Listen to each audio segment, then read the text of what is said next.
Assalamu alaikum. Ramadan Kareem, everyone. And in the month of Ramadan, Muslims fast, right? Another thing happens to Muslims in the month of Ramadan is that we get a lot of questions about fasting and Ramadan.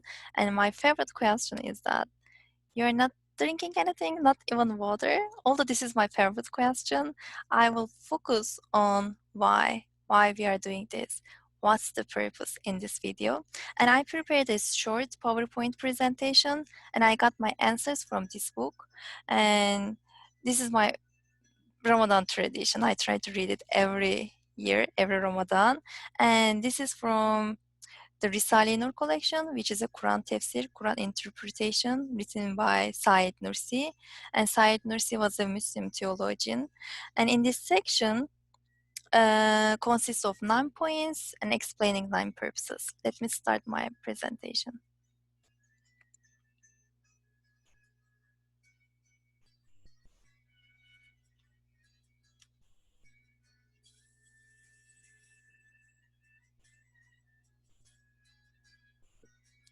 It's a little slow. And the section starts with the verse, the month of Ramadan is the month in which the Quran was revealed, a guide for the people, the most authoritative of all guidance and a criterion to discern right from wrong. And the first purpose of fasting discussed in this section is to remember. And the word insan, which means humans, comes from the root nisya, right? We forget. It means to forget. And Allah displays His bounties upon the earth's surface. But because we forget to appreciate. And in Ramadan, we remember to appreciate. Even a dry piece of dry bread means a lot in Ramadan. And the second purpose is Thanksgiving. And the section tells us a story, and the story is about a king, a person, and servant. The king wants to send some gifts to this person, and the gifts are delivered by a servant. And the person gets the gifts and tips the servant and appreciates the servant, but he doesn't recognize the king. So sometimes, unfortunately, because we forget, because we are humans, we forget the giver, the true giver of the bounties. So we remember that everything is coming from Allah, and normally we might think that our food, this is my food, this belongs to me. But in the month of Ramadan, we are not able to eat that food, right? We need to wait. We have to wait for Maghrib to start eating. So we remember that there is a giver of these bounties. So true Thanksgiving happens at this moment.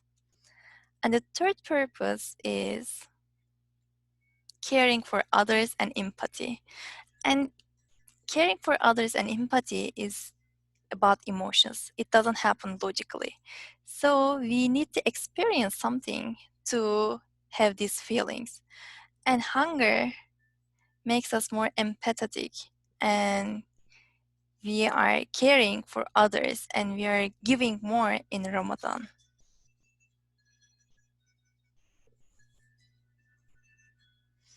And the fourth purpose is about self-training and self-discipline.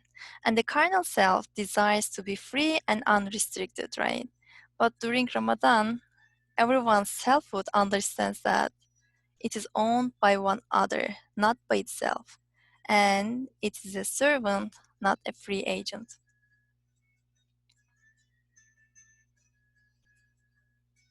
And the fifth purpose is to feel our weakness and innate poverty. And this is another thing, right, happens in Ramadan, because hunger makes to reminds us that how fragile our bodies are. And maybe we think that we're very strong, we're very independent, but with hunger, we remember that we are fragile and we are weak and we need affection and care by divine court. So in Ramadan, we knock the door of Allah much more than other times.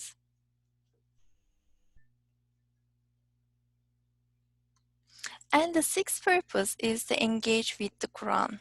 And actually, this is the month of Quran, right? And we recite the Quran more, and everywhere the earth becomes a big mosque, and everybody, each Muslim, is reciting Quran much more than other times, right? So actually, the seventh purpose is about getting rid of distractions and think that we are in a huge, beautiful mosque, and even we eat and drink with limited time, right? And with limited care. So our focus will be to worship in the mosque. And in the month of Ramadan, especially in this Ramadan, we are not able to physically be in a mosque, but the earth is a masjid for Muslims, right? So we don't need to be physically in somewhere. So, and to engage with Quran, Allah is Allah makes us get rid of our distractions like eating and drinking.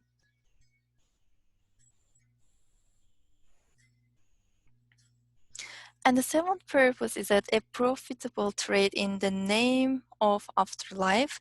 And in Ramadan, our rewards, even reading Quran, it always has a lot of blessings and rewards, right?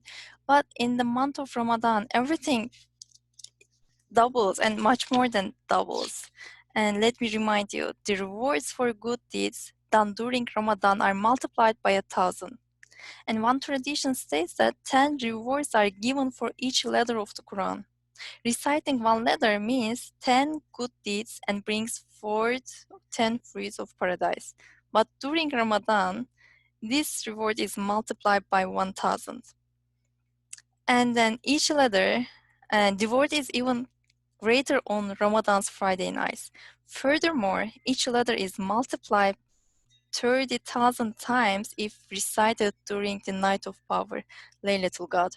So why would we asking for drinking and eating, right? Why would we need distractions and rather than focusing on these rewards? So Allah makes us fast in the month of Quran.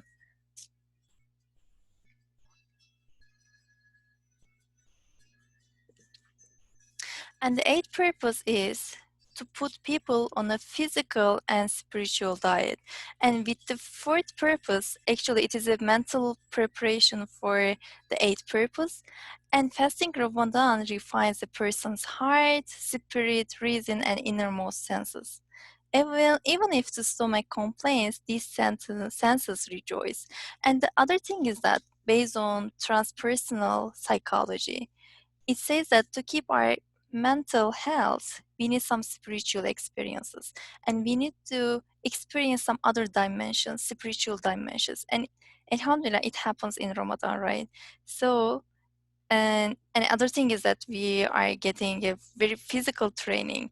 And I don't know if there is some people watching this tried intermittent fasting or other diets. It's hard, right? But in Ramadan, even if you feel thirsty, hungry, still you have a motivation. So with this motivation, our bodies are getting ready for a physical diet as well.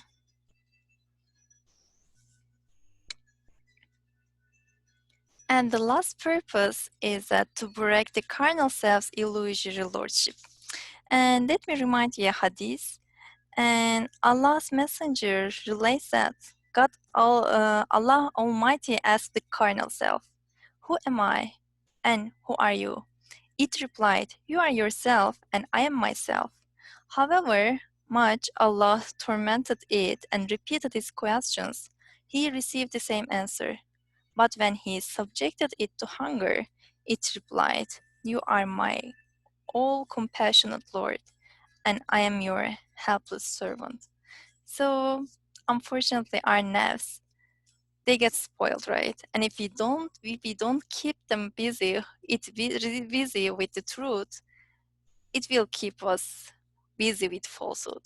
So it is a good training time, and and it is another thing is that it's the greatest jihad is to battle your own soul, right, with nafs, our evil side.